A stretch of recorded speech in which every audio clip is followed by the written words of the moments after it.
As spring quickly approaches, growers are finalizing their weed management plans for 2026. Plus, Jody Lawrence joins us from Nashville to discuss the impact on soybeans and oil as President Trump announces a delay in his trip to China. Stay tuned for this episode of FieldLink. Okay, good morning, everyone. Well, today we're excited to talk about some innovative technologies as it relates to herbicide management and weed control on your farm, your field, and your acre. And we're going to be visiting with Paul Sauer. Paul is a Helena product manager from Iowa, and Dr. Michael Cox, who's with the Helena Products Group out of Memphis, Tennessee. So guys, I want to first off thank you both for being here today. Paul, before we get started too far here, why don't you tell us a little bit about your background, home, and some of the things that you do on a day-to-day basis? Yeah, I'm Paul Sauer. I do come from Northwest Iowa, but I cover Dakotas and Minnesota as product manager for Helena. Day-to-day is facilitating our products, the Helena portfolio, and just assisting our growers where we can to push their options. And Dr. Michael Cox, a little background on you? Yeah, so my name's Michael Cox. I'm originally from Mississippi, been with HPG for 12 years. I'm the brand manager there and have responsibilities to manage pretty much the kind of life cycle development, sales, all things under corn herbicide brands, as well as specialty protection brands and our HPG fertilizer. Guys, you know, one of the things that growers are talking about, we've been talking to producers here for the last few days, as we take a look at some of the challenges as it relates to herbicides. Of course, there's lots of rulings that are new, and, you know, that's important to be aware of. But it comes back to some of the basics, doesn't it, Paul? Weed control, weed management. And we've coming off a generation of, I like to refer it to as, some of the Roundup generation, and we're evolving, but some of the basics, Paul, are still out there. What are some of the weed challenges that you have in your market throughout Iowa and South Dakota? Yeah, of course, all across the nation we got weed problems, but up in the Dakotas, in the Iowa area, it's kochia, it's water hemp. Kochia, of course, is an early germinator. It's going to be germinating in the winter. We've got a warm February. It's going to be germinating now. We're going to be battling that as we come into spring from a burn down perspective. But, guys are planting beans earlier and earlier. We're getting our residual herbicides applied earlier. We got a longer time before we get to canopy on some of these soybeans, and water hemp's a big thing that we battle. Like you said, guys are used to that Roundup era where they just wait until we got weeds, they go in, apply the herbicide, and it kills everything. It's a golden, easy button type of deal. But anymore today, with resistance, we can't do that. So yeah, it's bringing in that multi-approach, that layered residual aspect from herbicide. Paul, as you take a look at last season and some of the challenges you had there growing wise, are there some weed species, some challenges growers need to think about this year? 100%. Water hemp and kochia are going to be the two big ones. Water hemp and kochia are just ones that are very, resistant. The water hemp in particular, very hard to kill. You need good coverage, a lot of growing points, making sure we're doing the proper protocol, proper program, to maintain those weeds that are pain. Why is it so important to get ahead of this early on in the season and controlling these weeds? Good question. When we're looking at controlling weeds early on, it's 100% that competition on the crop. What can we do to make sure we're getting the best yield potential we can? When you're looking at, weed control, if you're not counteracting those weeds by the time you get to that first post pass, you could be decreasing your yield by 25%. Right? 25% is what you're saying. And if you go a whole year without controlling it, we can see up to 50% reduction in yield. So when you're looking at a herbicide application, herbicide program, it's really an investment, to retain that yield. And it's the multiplying effect with weed management. We look at, yes, we're controlling the weeds. Those weeds are competing with the nitrogen. We talk about, hey, how do we manage costs and that sort of thing. It's about managing our investment. And weed control early is protecting that nitrogen and that fertilizer investment we put down. Absolutely, yeah. Weeds are competing with our crop, whether that's nutrition, NP and K, whether that's water, even sunlight, from photosynthesis and energy from the plant. So the more we can maintain those weeds, the more availability we're getting out of our crop. We're putting nutrition out there, we're spending money. We need that to be crop nutrition, not weed nutrition. So.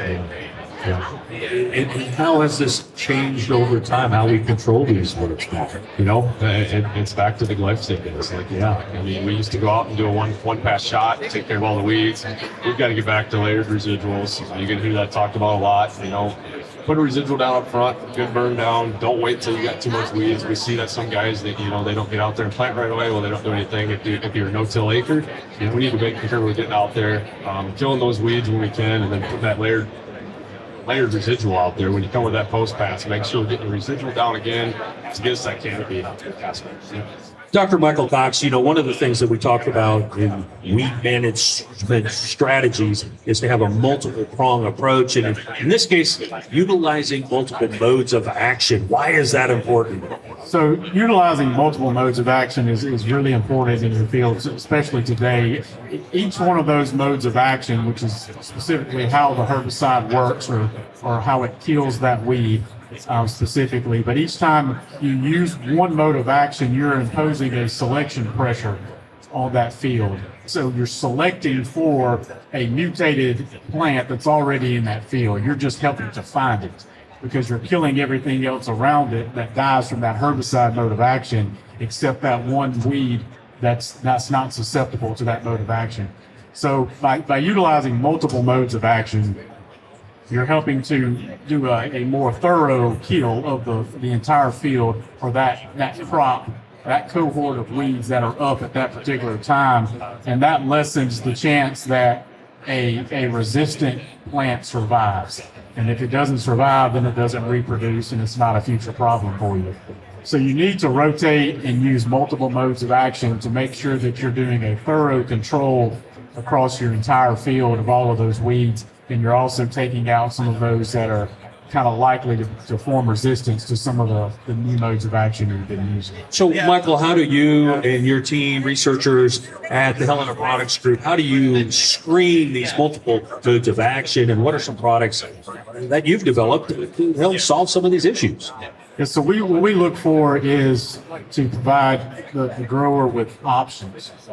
Versatility. So products that maybe have 2 active ingredients, maybe 3, maybe 4, and more modes of action per product. So when the farmer goes out, if he wants to make an application, he has some flexibility maybe with a tank mix, and he can use a 2-way product and it has 2 modes of action. He can add a different one of his choice, or we'll give him the option of like a 3 active herbicide such as Testament, which is the newest one where we've launched in the fall. And Testament has 3 active ingredients, 2 modes of action, also flexibility to tank mix with other products. But we want to give them multiple modes of action across a couple of different products so they can choose what best fits their farm. If they need to rotate some of those new modes of action in, we don't want them to get stale and using the same 1 or 2 modes of action every time they go out into the field year after year, because that's not stewarding these products right. So that's what we look for: versatility, more modes of action, more specific herbicides to cover that wide, broad spectrum of weeds that they're going to encounter. And Michael, you sit down and you utilize your team utilizes third-party researchers to help evaluate some of the performance of these products. How does that work?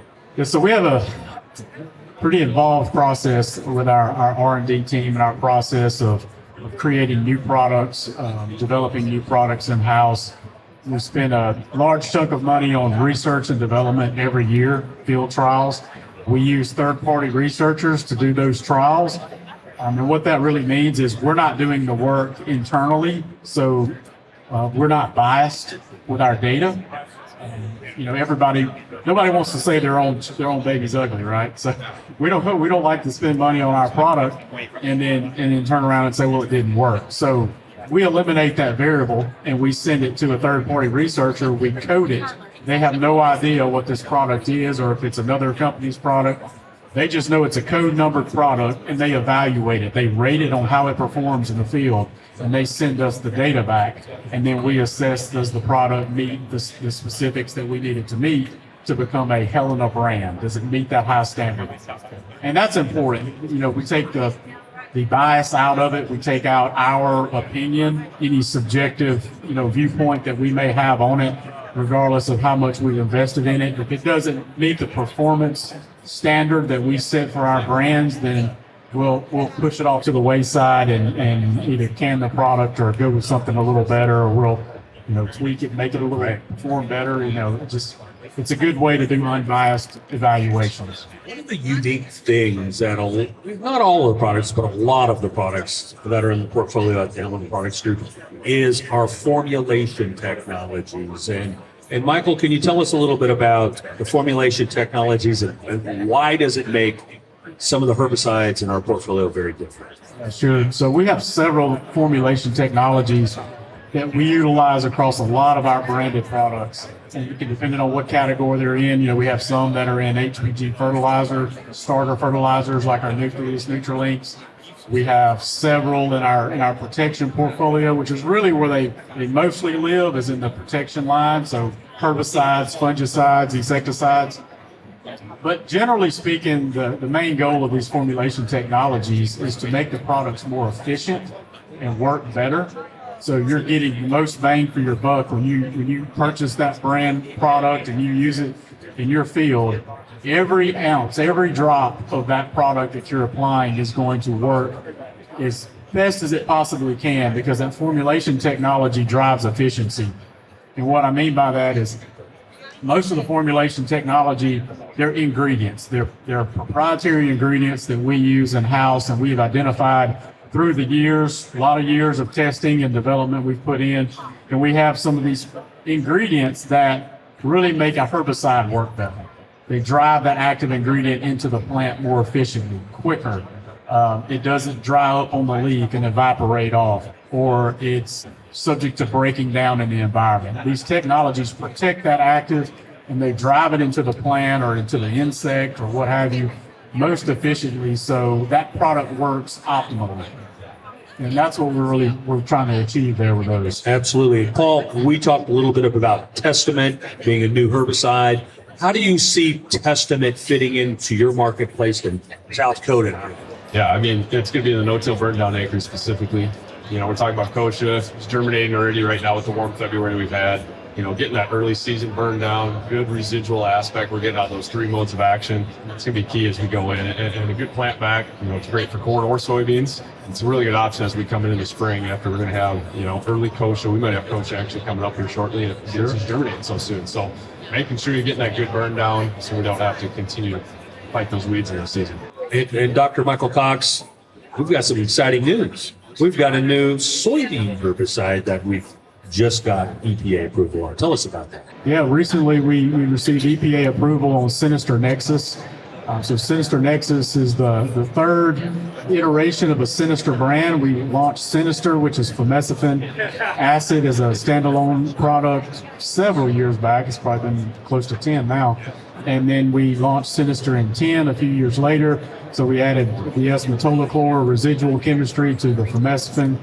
And Sinister Nexus is the third iteration, and so it's a three-way. It contains fumesifin acid, metribuzin, and S-metolachlor. So you're getting another mode of action, another active in that product. Really excited. We've got years of data testing this product, and the whole Sinister brand has been a really good staple product for us in the soybean market. So we're pumped up about Sinister Nexus. It's going to be a great one. And I think that's really important when you look at the soybean portfolio, and we encourage folks here at the class to come through the innovation trailer. You can see some of the back here on the panel here in the innovation lab. You can see our portfolio and where that fit might be for your soybeans as well as corn herbicides.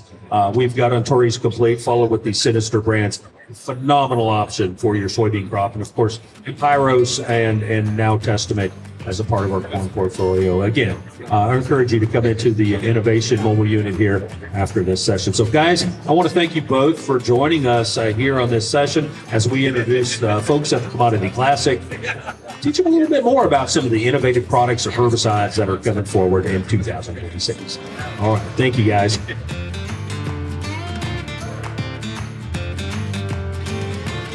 And welcome back to FieldLink. I'm your host, Bill Smith. Joining us from Nashville is Jody Lawrence. Jody, boy, there's definitely not a shortage of news in the markets today as President Trump announces that he will not be going to China. And we saw the soybean markets react to that. Jody, welcome to FieldLink. Thank you, Bill. Yeah, like our special edition last week, the news is just in a nonstop changing cycle. And right when we thought that crude oil prices would be high enough, long enough to keep some good prices supported through the spring, a couple things hit the market today, and we're recording this on Monday the 16th, that pushed both May and July soybeans limit down to 70 cents. It's been a long time. I was trying to look at my charts and I couldn't even go back that far. But the speculative money that had rushed in hoping that this would be an extended problem, or at least high crude oil would be an extended issue, then as the farmers sold to them, you ended up with a very interesting and not surprising, because this is historically the way it happens when speculative money moves into markets that are really moving. As the farmer sells, the speculator buys. So the grain, not so much the physical part of it, but the contracts at the Chicago Board of Trade go from the hands of the producer to the hands of the speculator. And then when the speculator, like today, does not get the news that they want, they can bail out much faster than any farmer selling would ever move the market. And when you look at it, where we were, Thursday's high for July beans, 12.50 and 3/4. We're a full 80 cents off that now. And it really puts us in a bad spot, because the main push behind it today was a couple things. President Trump said that he might delay his meeting with Chairman Xi in China that was supposed to happen at the end of the month, March 30th through April 1st. And all of the high-level trade representatives, Secretary Bessent, Trade Representative Greer, were all meeting with their Chinese counterparts in Paris over the weekend. And there was nothing really accomplished, no great updates or tweets from anybody that a breakthrough in the trade and the tariff negotiations had moved forward. And then you pile onto that there are ships apparently moving through the Straits of Hormuz, and Iran floated out a proposal that they would let all ships except U.S. ships pass through the straits. And that would obviously benefit China and all of their oil partners who buy a lot of oil from that area. And it really just became the perfect storm of how you go from last night crude opening up another couple dollars higher to be back over $100 to a very quick $6-8 reversal, and then everything just kind of fell with it because beans were down. Old and new crop not quite as much, or not nearly as much, and old crop corn and new crop corn were both down, because now that you have to look at the beans and bean oil market and corn and ethanol markets as part of the energy piece, whenever crude is going through these types of wild gyrations, corn and beans are also going to be in the washing machine with them, getting churned around. Yeah, definitely. Really a lot of quick changes based on, a quick decision. Jody, we talked about beans going down, limit down. What did crude oil, did it drop as well? You said $6, is that right? Yeah, crude oil, it's 311 Central is down 542, and just about on the lows of the day was down a little over $6. But from the higher overnight open, a full almost $10 range from top to bottom. So, and you can certainly look at the bean market and take from that we have very easily reached a very critical turning point, that we had worried everybody last week that these would go down much faster than they had gone up. And to highlight that, we wiped out over 2 weeks worth of gains in July beans with today's action. And if crude oil, when that's solved, if crude goes back down into the range that it had been trading between $60 and $70, all of our prices will head back in that direction also. Mm-hmm. Yeah. There was a time to take advantage of that market. We talked about that in our bonus episode, taking advantage of some of the markets, and boy, it really played out here. Okay, Jody, what's next? What's next on the docket? I mean, what do you think growers need to be thinking about here as we look in the next few days? The problem now is obviously anybody still with old crop. Today's losses are particularly painful because we know that the cost of urea and potash and all of the world's fertilizer on the nitrogen side towards corn have already gone up to a point where they're adding $10, $15, $20 an acre, depend on your application rates for a normal U.S. Farmer growing corn. But in today's action, unfortunately, the fertilizer prices did not go down. And that's what you can expect, because what they say about gas prices, the old adage is they go up like a rocket and down like a feather. And I think it's going to apply to fertilizer and everything that's gone up, whether it's anhydrous, it just really across the board. So this is a tough situation, a bad day that could be quickly reversed by one tweet, because I think the old crop market got ahead of itself for a couple factors.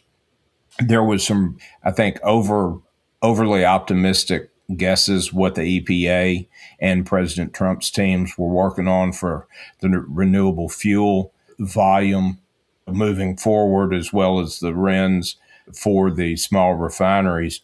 And when they kind of pushed that back from possibly being out this week to the first part of April, and potential for the delay of what we thought would be, another 8 to 12 million metric tons, 350 to 400 million bushels of old crop beans, just as a offer of good faith by China heading into the meeting. Now that both of those things were pushed off, or certainly back on the table, or well to the back of the line by today's developments. And everybody just got caught. All the speculators got caught on the wrong side of it, and unfortunately, those are the nature of our markets now, that we have billions of dollars from speculators moving in and out of our markets. And you see a day like today